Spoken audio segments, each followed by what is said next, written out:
Let me know if you're able to hear. Hi, my name is Misty, and I'm presenting on my Keystone called Around the World and Back Again, examining the potential impacts of childhood transnational separation. Can you hear? Imagine. Yes. Imagine getting on a plane to go halfway around the world. You are scared. You are nervous. You're fidgeting in your seat, sitting next to your aunt who turns and says to you, "You're going to meet your mother soon." You have lived with your grandparents your whole life, and now you don't.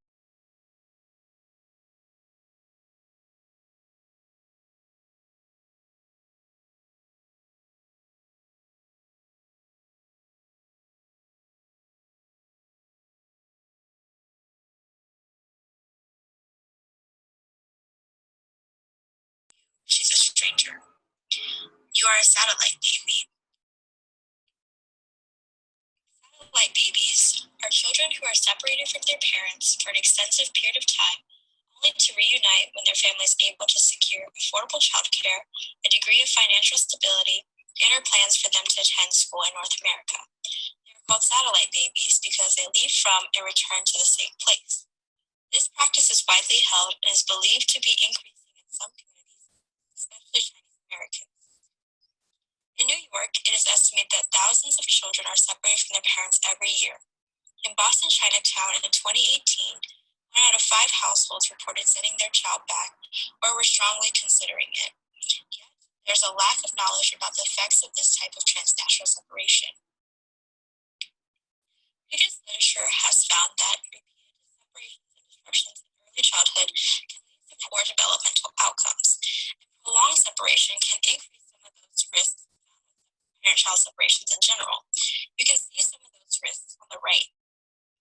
However, not a lot of studies have been conducted with the satellite baby population specifically. My current study examines the research question, how, if at all, does the experience of transnational separation in childhood impact an individual's perception of their parents, family systems, and self? Using an online survey, I compared 2 groups of Chinese American adults, 28 who were separated and 32 who were not. 60 individuals participated overall, with their ages ranging from 19 to 36, with a combined mean age of 22.5. Most of the participants were female college students. It is interesting to note the disparity in maternal education between the 2 groups. Those who were not separated had a higher percentage of mothers who had at least a 4-year college degree. So further research may be needed to see if maternal education plays a role in a family's decision to separate from their children. On the variable of paternal education, the 2 groups were fairly comparable. So participants completed an online survey that included 5 validated measures, which examined their current perceptions of parenting behavior, parent-child communication, family communication and cohesion, and self-esteem and resilience. Those who had been separated answered an additional questionnaire on their childhood separation experience. So to give a little more context as to what the separation experience of my sample looked like, I will talk about a few factors.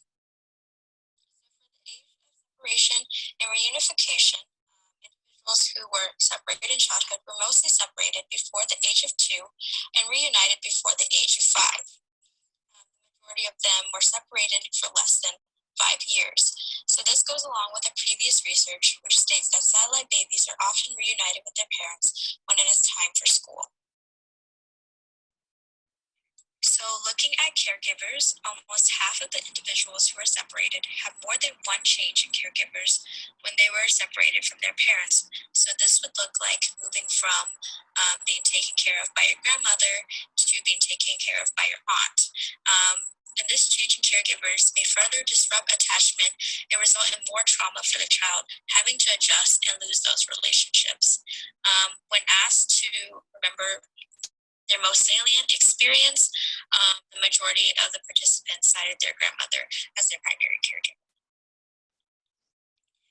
Moving on to the findings, one of the findings that we found to be significant was that separation was linked to lower maternal acceptance.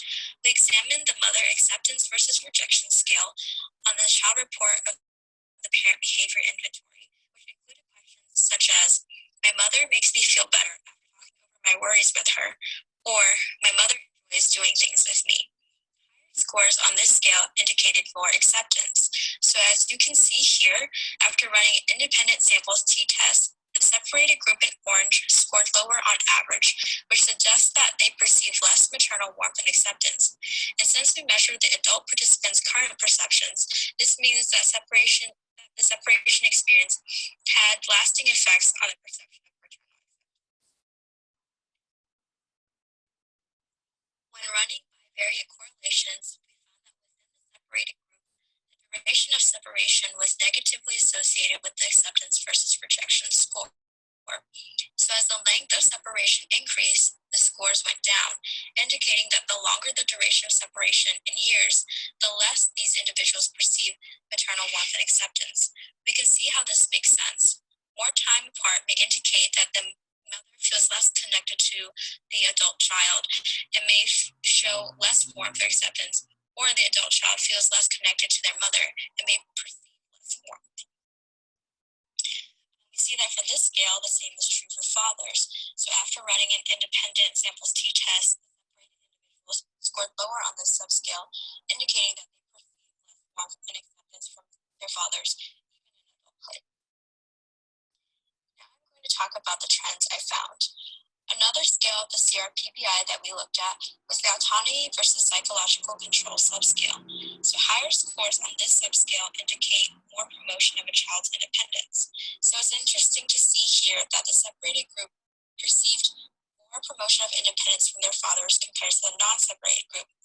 And although we did not find this trend with mothers, this can make sense considering children who are separated may rely less on their parent and thus feel more of a push to be independent. It is important to know that this finding is a trend, so with a larger sample size, this difference could be significant. The second and last measure that I will mention is the phases for balanced cohesion measure. So this includes items such as family members are involved in each other's lives, or family members feel very close to each other, and higher scores represent higher cohesion. On this measure, the separated group scored lower than the non-separated group, indicating that they perceive less family cohesion. This makes sense if we think about the significant findings earlier of acceptance versus rejection.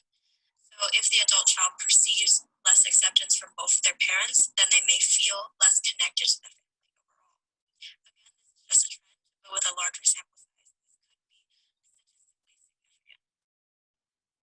So there are three main takeaways. One, transnational separation experiences in early childhood may play an enduring role on the adult perception of parental warmth and acceptance.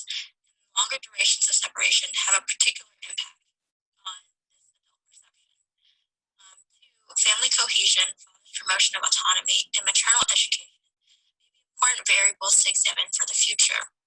While these first two takeaways are kind of expected, what is unexpected is that these two groups do not differ on core variables. Lack of differences between groups on more measures suggests that having a transnational separation experience may not have much of an impact on parent-child communication, family communication, self-esteem, and resilience. So this may seem like a positive thing, but it's still important to know that this is just preliminary data with a small sample, and more research should be conducted to support these findings. For the limitations and future directions, for this study, the majority of the participants were undergraduate college-age students.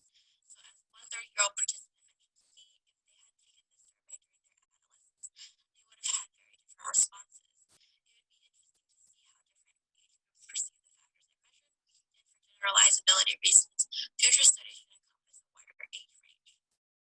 So the study also had a cross-sectional design, meaning that the perceptions were taken from participants at one specific point in time, which is present day. A lot could have occurred between childhood and now that could have impacted the variables I studied, not necessarily just separation. So it would be worthwhile, if possible, for a future study to be longitudinal and explore the effects across the lifespan. Finally, this was an exploratory study to identify some of the risks that could be associated with the transnational separation experience, but I certainly did not look at all of the risks, so further research is needed to identify other potential risk factors. And these are my acknowledgements. Thank you.